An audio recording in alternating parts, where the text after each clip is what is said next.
very briefly, I want to talk about the scriptures in a little different way. It's a way that I've been struggling with. I've been wrestling with. There's a lot of tension here, and I'm trying to figure some things out. I don't think there is a real answer to this, and that's the hard part. Um, I think in many ways there are answers or potential answers, and at some point, eventually down the road, you just come to a conviction or a conclusion that leads to mystery, or at least leads to different ways of reading the scriptures. And the biggest one right now, and I've been having these conversations with multiple people actually, um, is the Old Testament God. It's the view that God in the Old Testament is different than God through Jesus. And I totally get it, because the stories that we see of God in the Old Testament are angry, and it portrays him in a way that is vengeful, angry, wrathful, destructive, murderous. I mean, I remember hearing this. I remember sitting on my little girl's bed a couple of years ago, and she asked the question as she was reading through the scriptures. She asked the question about the Passover.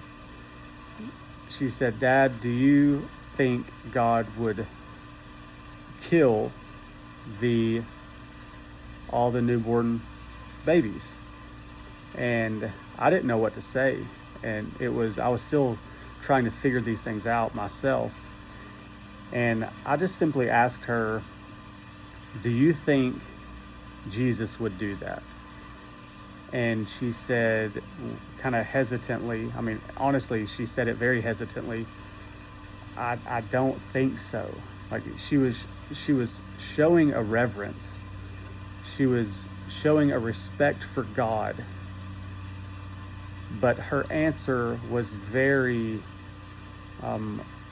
cautious, because she didn't want to dishonor him. But she also didn't want to believe, or didn't think she could believe, that God would send an angel to kill the babies. And that just kind of kept me going on this journey of how to read the scriptures. Because I think at the end of the day, when she asked these questions, I have to honestly say, no, I don't think God would do that. I don't think God would go and kill the babies, one. But two, I don't think God would send someone to go kill the babies either, because I don't see that in Jesus. I see Jesus teaching, hey, don't prevent any of these little ones from coming to me. So we have a tension here on how to read these scriptures.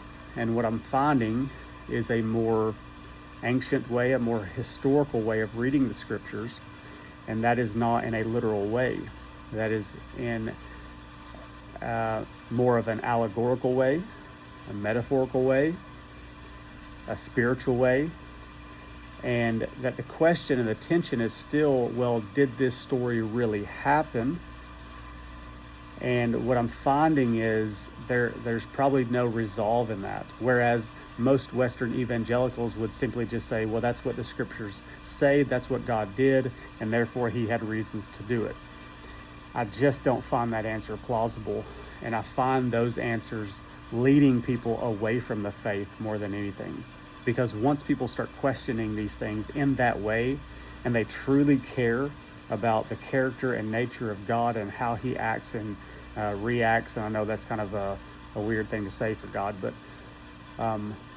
if we are to say that Jesus teaches and shows us a way of life that looks totally different than God the Father in the Old Testament, it should lead us to pause. It should lead us to question and hold with a very loose grip on how we read these things. And I've just come to the conviction that No, I don't believe that God sent an angel to go kill babies.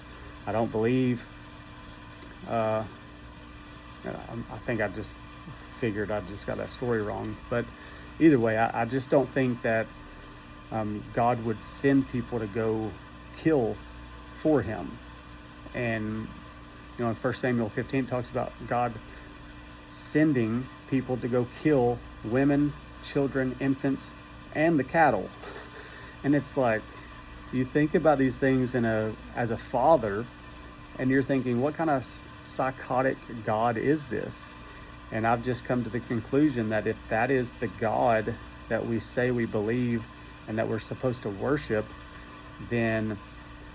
but then at the same time we're saying that God is all loving, that he is love, first and foremost, as John tells us, then I have come to the conclusion that I have to read those passages in a different way. That the writers were writing them in a way for us to understand them in a more spiritual way rather than in a literal way. So, I don't know, there's a lot here. I've been digging into these things for a long time now, with limited time. So like, I wish I could just spend hours and hours a day reading these things and studying these things. But as I have time, I'd read and listen and try to just kind of decipher these things. But I'm finding a lot of comfort in people like Origen and Gregory of Nyssa, in how they read the scriptures, and that they really just kind of put the literal meaning and the literal reading, or the surface level reading, they kind of put it on the back burner, and they try to really figure out what God is telling us through these stories, rather than focusing on the actual historical event of these things happening. So again, I may have got that story mixed up, but it's late. I don't usually do this at nighttime. So if I did, oh well, you kind of understand what I'm saying though. So I would love to hear your comments. I would love to hear some thoughts on this. I do consider myself a follower of Jesus, and I follow his spirit. I follow conviction. I tell people, like, I'm doing my best, and I'm not putting my effort in the front line here. Like, I'm really putting all my trust in Jesus in the end. But I'm trying to figure these things out. I'm trying to at least come to conclusions that lead me to a peace about the God that I worship. So yeah, I'd love to hear your thoughts.